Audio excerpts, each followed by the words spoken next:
everyone and welcome back to Innate Nursing। तो जैसे कि आप थंबनेल लेकर आए होंगे, इफेक्टिव टाइम मैनेजमेंट स्ट्रैटेजी हम डिस्कस करेंगे इस वीडियो में। अब जैसे कि सबको पता है नॉर्सेट 7 कितना करीब है और टाइम मैनेजमेंट भी उतना ही ज़्यादा इम्पॉर्टेंट है, क्योंकि सेक्शंस में क्वेश्चंस आने लगे हैं जिसमें टाइम फिक्स होता है और उस टाइम के बाद हमको वो क्वेश्चंस भी नहीं मिलते। और कुछ लोग ऐसे होते हैं जो पूरे क्वेश्चंस भी नहीं पढ़ पाते, जिनकी वजह से उनका रैंक जो है और जो मार्क्स है वो लैग हो जाता है। और इसी के लिए बहुत इंपॉर्टेंट है कि आप अच्छे से टाइम मैनेज करें और टेस्ट टेकिंग स्ट्रैटेजीज को फॉलो करें ताकि आपका जो एग्जाम है वो अच्छे से हो पाए। तो इस वाले एग्जाम में तो थोड़ा सा चेंजेस जो है वो हमारे मेंस एग्जाम के लिए है, लेकिन प्री का पैटर्न सेम रहेगा। आपको वही 90 मिनट्स मिलेंगे जिसमें आपको 100 MCQs करने होंगे एंड वो भी आपके 5 सेक्शंस में डिवाइडेड होंगे, जिसमें आपको 20 MCQs ईच आएंगे और हर एक सेक्शन के लिए आपको 18 मिनट दिए जाएंगे। सो इस पैटर्न की आपको ऑलरेडी प्रैक्टिस है क्योंकि ये पिछली बार भी सेम हुआ था। And do remember that 20 questions are from GK and aptitude. और इस जो प्री है, प्री आपका रैंक डिसाइड नहीं करेगा, pre is just for qualifying and आप स्टेज 2 में पहुंच जाओ, सिर्फ उसके लिए आपका प्री होगा।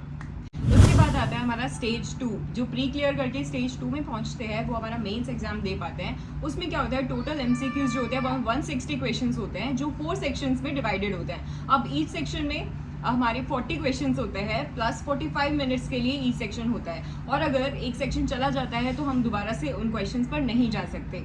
और ये मेंस ही है, स्टेज 2 ही है जो आपका मार्क्स और आपके रैंक डिसाइड करता है और कौन सा आपको एम्स मिलेगा वो भी डिसाइड। तो अभी क्योंकि नॉसेट में सिर्फ 1.5 महीना बाकी है तो वी आर हेयर कि हम आपके साथ कुछ टाइम मैनेजमेंट स्ट्रैटेजीज डिस्कस कर सके जो कि आपको हेल्प करे एग्जाम क्रैक करने में। तो सबसे पहले schedule is very much important, या फिर आप स्टडी प्लान बोल लीजिए, वो बहुत इंपॉर्टेंट है। फॉर एग्जाम्पल जब मेरे टाइम पे मैंने एक ऐसा प्रीवियस जो आपका थॉरोली आप पहले पढ़ाई करते हो, जो लास्ट मिनट होता है ना वो बिल्कुल डिफरेंट होता है। तो इसमें आप क्या कर सकते हैं, like what I did was मैंने अपने सब्जेक्ट्स को डिवाइड कर लिया था और इस सब्जेक्ट को इतना टाइम देना है और इसके इतने क्वेश्चंस मुझे करने हैं, और जो गलत क्वेश्चंस हो रहे हैं वो मेरे को डेली रात में प्रैक्टिस करने हैं या फिर एक बार एटलीस्ट नज़र से मार लेना है।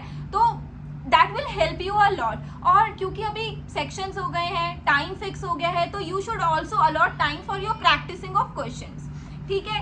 एंड इसके साथ साथ it is must important to take break for yourself, क्योंकि अगर हम कॉन्टिन्यूस पढ़ाई कर रहे हैं और वो आउटपुट हमें नहीं मिल पा रहा है then it won't help us in any way.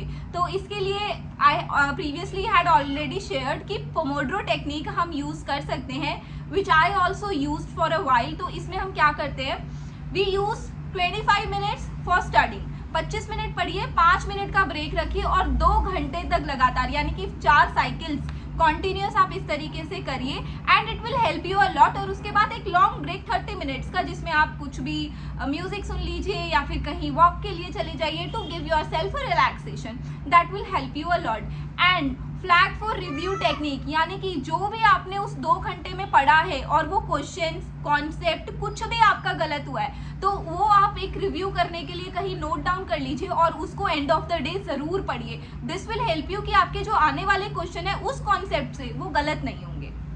Okay तो उसके बाद आती है हमारी टेस्ट टेकिंग स्ट्रैटेजी।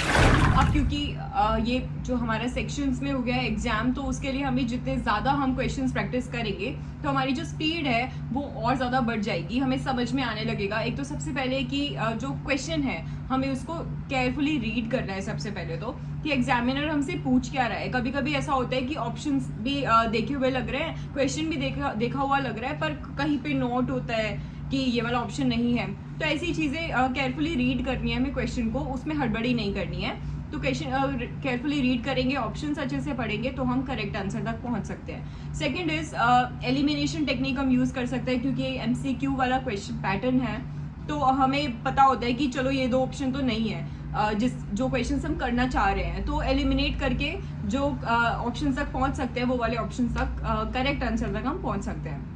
एंड जो हमारे क्वेश्चंस है उनको जितना ज़्यादा हो सके आप उतना प्रैक्टिस करिए इस टाइम पर। उससे आप क्या होगा कि नॉलेज गेन तो होगी ही, आपकी स्पीड भी बढ़ जाएगी और जो आपको एंग्जाइटी होती है ना टेस्ट के टाइम पर, टेस्ट एंग्जाइटी होती है, वो भी आपको मैनेज करनी है। अब वो कैसे, क्योंकि हम पहले बहुत सारे सैम्पल पेपर भी करते हैं, सैम्पल पेपर के टाइम पर भी हमें एंग्जाइटी होती है। वो क्यों? क्योंकि हम डिसाइड कर लेते हैं कि इसमें हमारे जितने मार्क्स आएंगे वो हमारा डिसाइड करता है कि फाइनल में भी अब हमारी प्रिपरेशन कैसी चल रही है और फाइनल में भी हमारे उतने ही मार्क्स आएंगे।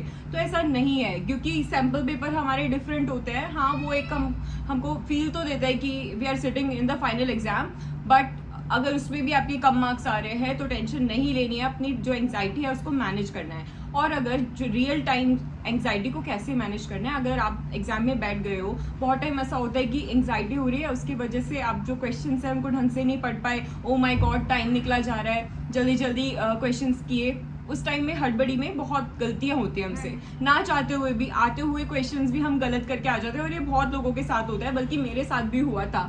तो उस टाइम की एंग्जाइटी, क्योंकि आपके पास वही एक प्रीशियस टाइम है, वही 6 महीने बाद वो टाइम आए नॉट सेट देने का, तो वो टाइम आप लूज नहीं कर सकते हो। उस टाइम पे आप डीप ब्रीदिंग कर सकते हो, जैसे एग्जाम के टाइम में और आपके बैठने के बाद कुछ टाइम होता है, तो रिलैक्स करके डीप ब्रीदिंग लेकर आपको अपनी एंग्जाइटी ज़रूर मैनेज करनी है। और वो भी कैसे मैनेज होगी, जितना ज़्यादा क्वेश्चन रिवाइज करोगे तो वो एंग्जाइटी मैनेज होती चली जाएगी। And I want to share कि ये एंग्जाइटी वाला फैक्टर मेरे साथ एक ड्यूरिंग एग्जाम हुआ था, ड्यूरिंग नॉसेट, एंड मुझे क्वेश्चन नंबर याद नहीं है, but I was in the mid of my exam, और मुझे बहुत ज़्यादा स्ट्रेस हो गया कि मुझसे तो क्वेश्चंस हो ही नहीं रहे हैं, बिकॉज हमें नहीं पता होता जो हम टिक कर रहे हैं वो सही है या नहीं। And specially when you use concepts, जब आपको आंसर्स नहीं आप देखते कि क्या सही है क्या गलत, आप कॉन्सेप्ट्स लगाते हो, आपने जो पढ़ा है आप क्रिटिकल थिंकिंग यूज करते हो उस टाइम पे स्पेशली। तो ये मेरे साथ हुआ, and I was in mid of my exam and I was sweating, AC वाले पूरा हॉल था and I was sweating there. तो मुझे लगा अभी मुझे क्या करना चाहिए, मैंने माउस को पुश किया, I kept it aside, I laid my head down, और मैं 5 मिनट के लिए वहाँ पर रेस्टिंग मोड में चली गई।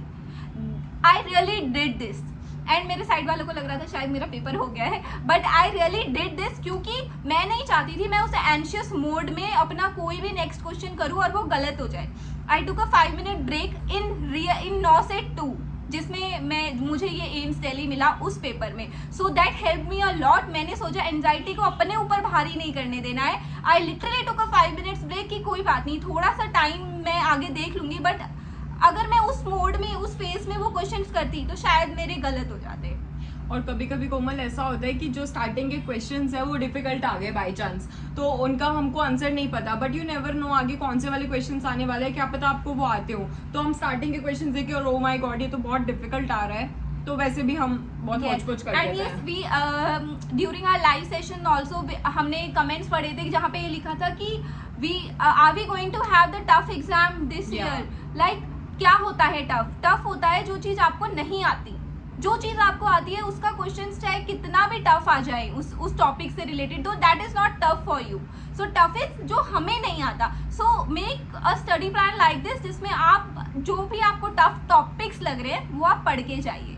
और कभी कभी ऐसा होता है ना कि टेस्ट दे रहे हैं, उसमें हमको लगता है ये चीज़ तो मैंने पढ़ी थी पर अभी याद नहीं आ रहा इसकी एग्जैक्ट वैल्यू क्या थी, तो कोशिश करो जो आप पढ़ो वो अच्छे से पढ़ो, ताकि वो वाले क्वेश्चंस आप गलत करके ना हो, एग्जैक्ट वैल्यूज वो याद करो, तो क्योंकि ताकि ये ना हो ये मैंने पढ़ी थी पर पता नहीं आंसर क्या है। ठीक है, और आप ध्यान रखिएगा आप सेक्शन पीछे नहीं जा सकते हैं इस बार, पिछली बार भी नहीं जा सकते थे बट इस बार भी आप नहीं जा सकते हैं। तो आपको जो आप एक सेक्शन कर रहे हो उसमें जब आप पूरे कॉन्फिडेंट हो जाओ within time limit 45 minutes for mains and 18 minutes for pre, तो जब आप श्योर हो जाओ तभी नेक्स्ट पे मूव करना with in time limit, that is must and very important. So let us conclude our video. So stay focused, stay confident and be prepared for NORCET.